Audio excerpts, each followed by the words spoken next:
When we think of the Aztec Empire, most people immediately picture human sacrifice, HEHP, hearts being ripped from living victims atop massive pyramids. But what historians have deliberately hidden from textbooks is that these sacrificial rituals were just the tip of an iceberg of sexual practices so horrifying that they make every other ancient civilization look civilized. By comparison, the Aztec Empire wasn't just built on conquest and tribute. It was constructed on a foundation of systematic sexual violence that they believed was essential for maintaining cosmic balance. And unlike other ancient cultures where sexual abuse was often hidden or justified as necessary evil, the Aztecs celebrated it openly as the highest form of religious devotion. What you're about to discover will fundamentally change how you view human civilization itself.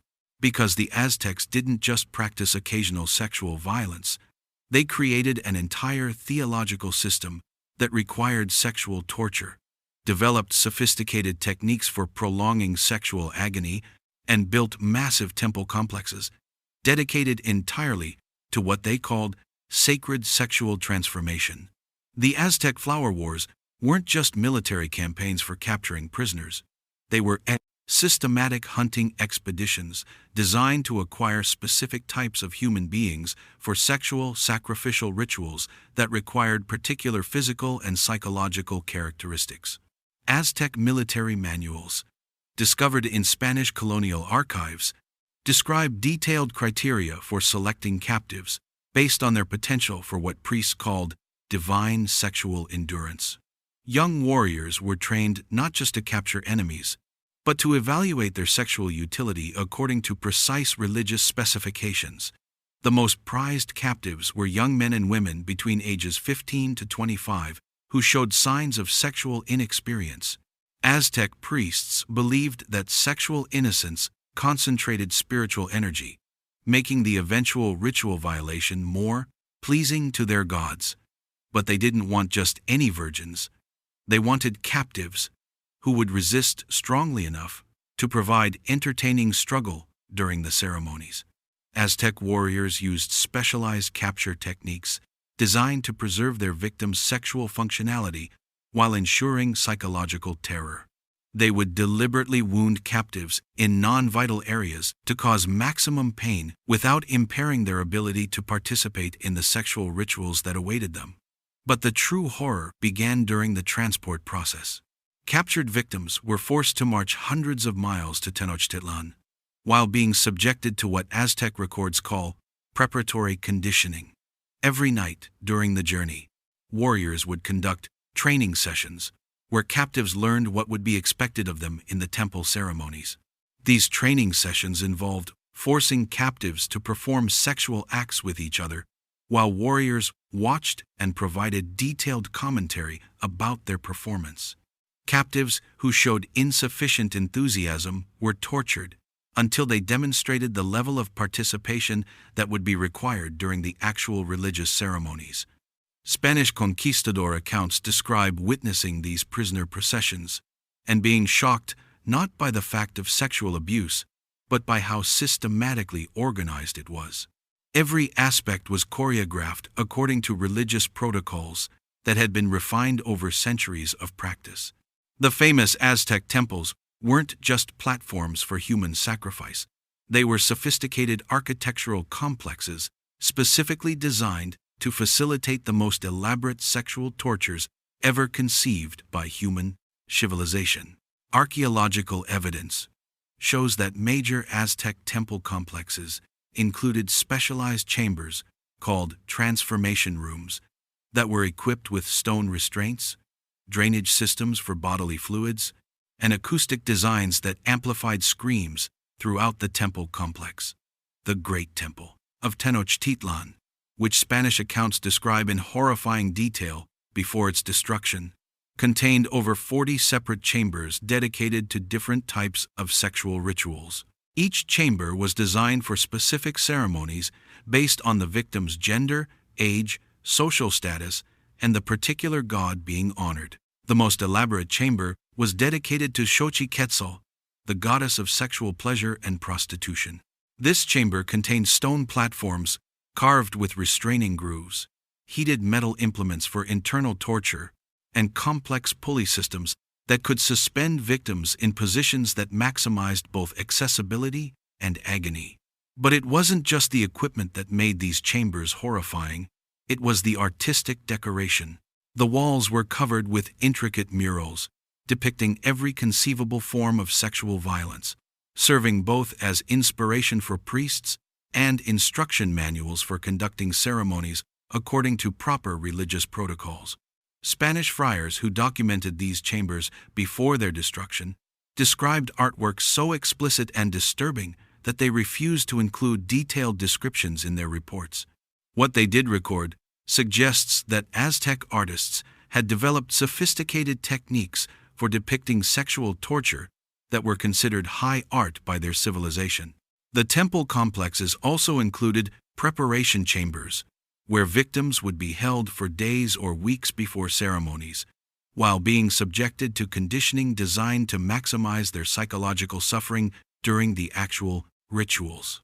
These preparation processes involved systematic sexual abuse, designed not just to traumatize victims, but to train them to respond in ways that would enhance the religious spectacle.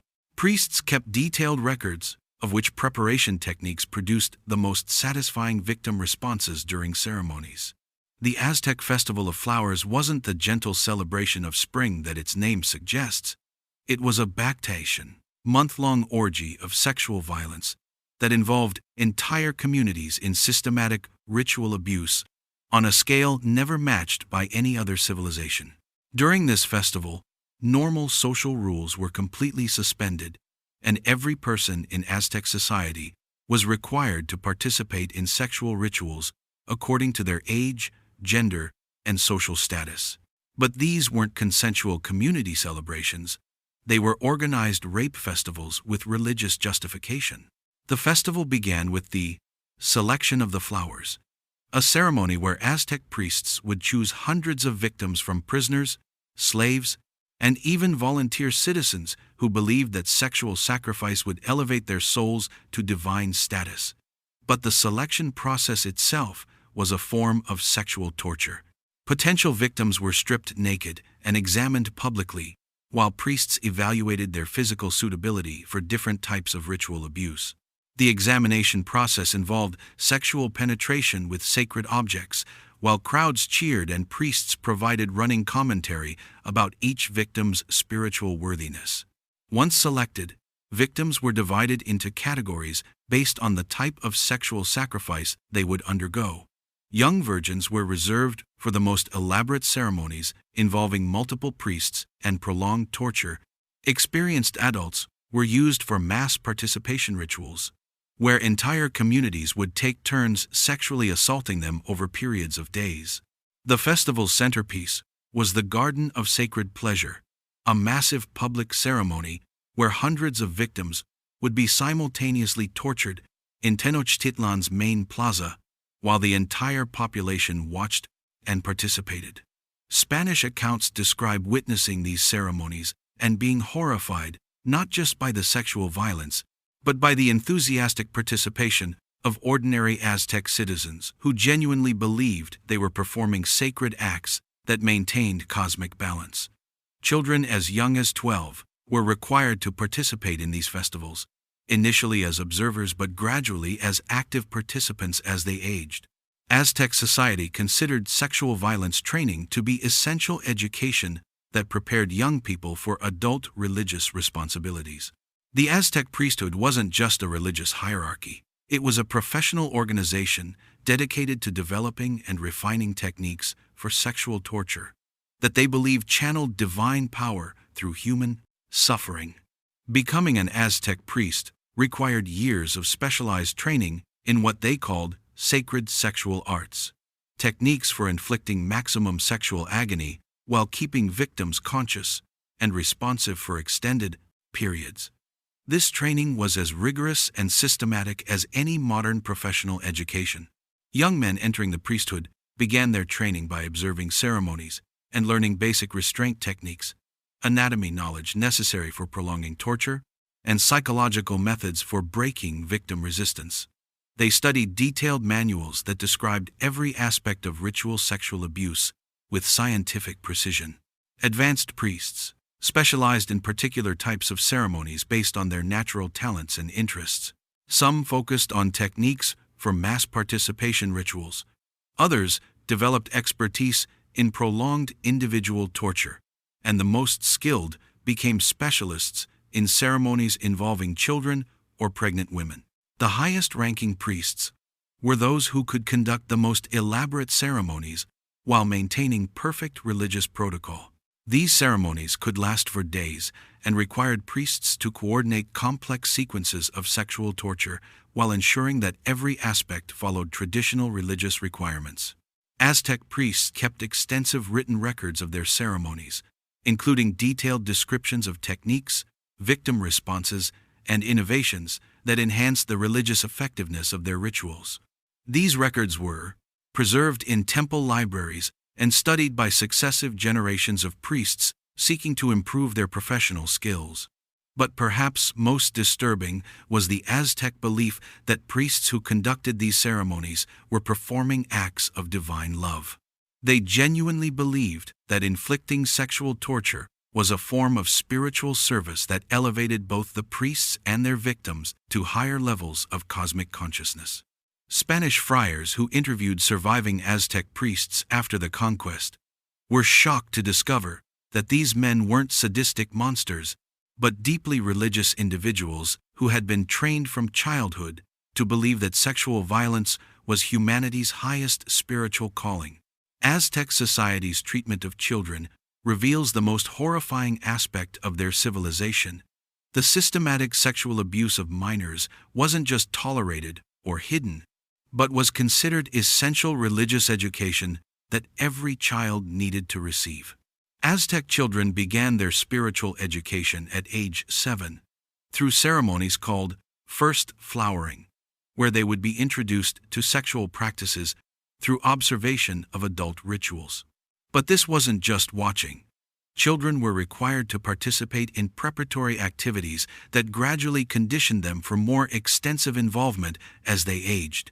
By age 10, Aztec children were expected to assist in religious ceremonies by helping restrain victims, preparing torture implements, and performing minor sexual acts under priestly supervision.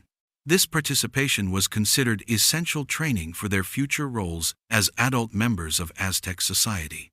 Aztec educational systems included detailed curricula for teaching children proper techniques for sexual torture, religious justifications for inflicting suffering, and methods for overcoming natural empathy that might interfere with their spiritual duties. The most disturbing aspect was how Aztec society convinced children that their participation in sexual violence was an expression of divine love. Children were taught that refusing to participate or showing distress during ceremonies indicated spiritual weakness that would anger the gods and bring disaster to their families. Aztec children who showed particular aptitude for sexual torture were identified early and given specialized training for eventual priesthood positions. These children received intensive education in anatomy, psychology, and religious theory that prepared them to conduct increasingly elaborate ceremonies as they matured. But Aztec religious education wasn't limited to training children as perpetrators. It also prepared them to be willing victims when their time came for sacrifice. Children learned that being selected for sexual sacrifice was the highest honor possible, and that resisting or showing fear would dishonor their families and communities. Spanish missionaries who worked with Aztec children after the conquest reported that many were so thoroughly conditioned by their religious education that they couldn't understand why sexual torture was wrong, and continued to seek opportunities to participate in such activities, even after conversion to Christianity. Understanding Aztec sexual practices requires grasping their religious worldview, which created theological justifications for sexual violence so sophisticated that they convinced an entire civilization that torture was divine duty. Aztec cosmology taught that the universe was maintained through constant exchange of sexual energy between gods and humans. But this exchange could only occur through the most extreme forms of sexual suffering. They believed that mild pleasure or consensual sex generated insufficient spiritual power to maintain cosmic balance. According to Aztec religious texts, their gods had created humans specifically to serve as vessels for sexual torture that would generate the spiritual energy necessary to keep the sun rising, the rains falling, and the crops growing. Refusing to participate in this system would literally cause the universe to collapse into chaos. This wasn't just primitive superstition. Aztec priests developed sophisticated theological arguments that explained how different types of sexual torture corresponded to different cosmic functions. They created detailed classifications of sexual suffering that mapped onto their understanding of divine hierarchies and cosmic processes. Aztec religious education taught that humans experience sexual pleasure as a sign of spiritual corruption that needed to be purified through suffering. They believed that the most spiritually advanced individuals actively sought sexual torture as a form of divine communion that elevated them closer to godhood. The Aztec calendar was structured around sexual sacrifice ceremonies, timed to correspond with astronomical events, seasonal changes, and agricultural cycles. They believed that conducting these ceremonies at precisely the right times with proper techniques was essential for maintaining universal order. But perhaps most disturbing was how Aztec theology convinced people that their victims were grateful for the torture they received.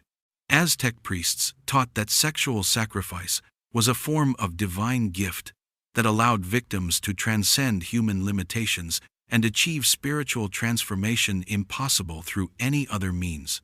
This religious framework was so psychologically powerful that it enabled ordinary people to participate in horrific sexual violence while genuinely believing they were performing acts of cosmic love and spiritual service. When Spanish conquistadors first encountered Aztec civilization, they discovered sexual practices so extreme that even these hardened soldiers, who had witnessed the Spanish Inquisition and European warfare, were left psychologically traumatized by what they witnessed. Hernán Cortés himself wrote letters to the Spanish crown, describing Aztec sexual practices in terms so disturbing that royal censors suppressed most of the details for over 2 centuries. What survived in official records represents only the mildest examples of what Spanish soldiers actually witnessed. Spanish soldiers reported discovering temple complexes where thousands of victims were simultaneously being subjected to sexual torture in ceremonies that had been ongoing continuously for weeks. The scale of organized sexual violence was unlike anything Europeans had ever encountered or imagined possible. But what shocked the Spanish most wasn't just the extent of the sexual abuse, it was how enthusiastically ordinary Aztec citizens participated in and supported these practices. Spanish accounts describe entire families bringing their children to watch ceremonies while cheering for particularly creative forms of torture. Spanish friars, who attempted to understand Aztec religious beliefs, were horrified to discover that these weren't primitive barbaric practices, but sophisticated religious systems with centuries of theological development and institutional refinement. The Spanish destroyed most Aztec records dealing with sexual practices, but enough survived to document that these ceremonies weren't occasional religious festivals, but regular ongoing activities that involved every level of Aztec society in systematic sexual violence. Spanish colonial records include testimony from Aztec survivors describing their participation in sexual ceremonies with pride and religious conviction, even after conversion to Christianity. Many continued to believe that abandoning these practices would bring cosmic disaster, despite Spanish efforts to convince them otherwise. The psychological impact on Spanish soldiers was so severe that many requested transfer away from Aztec territories, and some suffered what modern psychology would recognize as post-traumatic stress disorder, from witnessing systematic sexual violence on a scale their European experience hadn't prepared them to comprehend. Modern archaeological excavations of Aztec sites have uncovered physical evidence that confirms and extends the horrifying accounts left by Spanish conquistadors, revealing that sexual torture was even more systematically organized than historical documents suggested. Excavations of temple complexes have revealed specialized chambers equipped with stone restraints, drainage systems, and torture implements specifically designed for sexual abuse. The sophistication of this equipment demonstrates that Aztec sexual practices weren't improvised rituals, but carefully planned ceremonies requiring significant technological development. Archaeological analysis of human remains found at Aztec sites shows evidence of systematic sexual trauma that occurred over extended periods before death. Forensic examination reveals that many victims survived multiple torture sessions, suggesting that Aztec ceremonies involved prolonged sexual abuse rather than quick sacrificial death. The distribution of these specialized chambers throughout Aztec territory demonstrates that sexual torture wasn't limited to major religious centers, but was practiced in every significant community throughout the empire. This suggests that systematic sexual violence was a standard feature of Aztec society at every level. Archaeological evidence also reveals that Aztec sexual practices evolved and intensified over time, with later temple complexes showing increasingly sophisticated equipment for sexual torture and larger spaces designed to accommodate mass participation ceremonies. Analysis of Aztec artwork and sculptures found at archaeological sites confirms Spanish accounts of the religious significance placed on sexual violence. These artistic works depict sexual torture scenes with the same reverence and artistic sophistication that other cultures reserved for depicting their highest religious ideals. But perhaps most disturbing is archaeological evidence suggesting that Aztec sexual practices may have been even more extensive than Spanish accounts indicated. Recent excavations have uncovered residential areas, with equipment suggesting that sexual torture occurred in private homes as well as public temples. The physical evidence demonstrates that Aztec civilization developed systematic sexual violence to a degree of organization and scale that represents one of the most extreme examples of institutionalized abuse in human history. Understanding how Aztec civilization could normalize such extreme sexual violence requires examining the psychological and social mechanisms that enabled ordinary people to participate in systematic torture while maintaining their sense of moral righteousness. Aztec society used sophisticated psychological conditioning techniques that began in early childhood and gradually desensitized individuals to sexual violence through incremental exposure and religious justification. This conditioning was so thorough that most Aztecs genuinely couldn't conceive of their practices as abusive. The religious framework provided powerful psychological protection by transforming sexual torture into acts of cosmic love and spiritual service. This allowed participants to maintain positive self-images while engaging in extreme violence because they believed they were serving higher divine purposes. Aztec society also created social pressure systems that made participation in sexual violence necessary for maintaining community standing and family honor. Refusing to participate wasn't just religiously prohibited, it was social suicide that would result in complete ostracism. The systematic nature of Aztec sexual practices created what modern psychology would recognize as institutionalized normalization, where extreme behaviors become psychologically invisible because they're embedded in every aspect of social structure. But perhaps most importantly, Aztec civilization demonstrates how religious belief systems can override basic human empathy when they're sufficiently sophisticated and systematically implemented. The Aztecs weren't naturally more violent than other humans. They were conditioned by their culture to believe that sexual torture was divinely mandated. This psychological conditioning was so effective that it persisted even after Spanish conquest and attempted conversion to Christianity. Many Aztecs continued to believe in the cosmic necessity of sexual violence long after their civilization had been destroyed. Understanding these psychological mechanisms is crucial for recognizing how similar patterns might emerge in other contexts, because the human capacity for normalized violence doesn't disappear just because we consider ourselves more civilized than ancient Aztecs.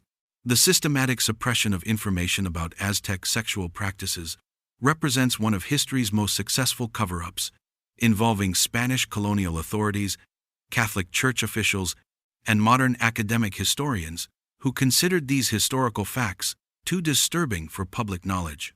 Spanish colonial records show deliberate policies of destroying Aztec documentation related to sexual practices while preserving records of military and political activities.